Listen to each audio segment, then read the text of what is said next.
احنا هنعمل ايه بقى؟ ننضف ميه القطط، عشان انا مش بحط ميه على ميه يا جماعه. ده اول ايه، اوعي تقول،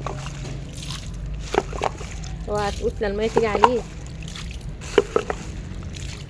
ننضف ايه ميه القطط، ما بحطش ميه على ميه، لازم احط ميه على نظافه.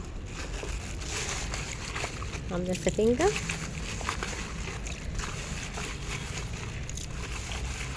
لازم يشربوا برضو ميه نضيفه، لان هما برضو ما بيحبوش الحاجه اللي مش نضيفه بصراحه.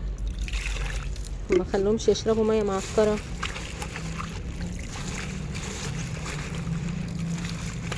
انا ايه اول خطوه، وبعد كده بقى ايه هروح جايبه ايه واملاه. متاخدش وقت ولا حاجه، بس ايه اخدنا اجرنا من الله، عشان دول ايه المسلمين لازم ايه يشربوا ميه نضيفه يا جماعه. والله ما حطيت لهم ميه على ميه.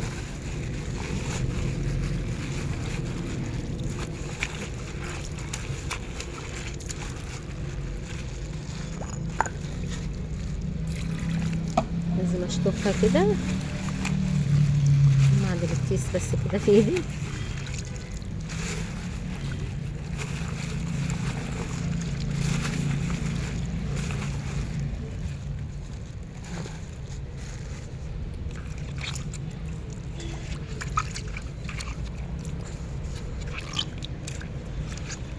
عشان بس ايه الصوابع وجعاني من الميه، كنت لابسه كيس.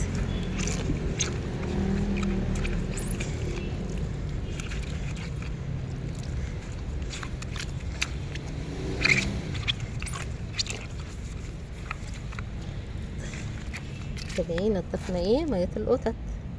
اخش بقى ايه اجيب ميه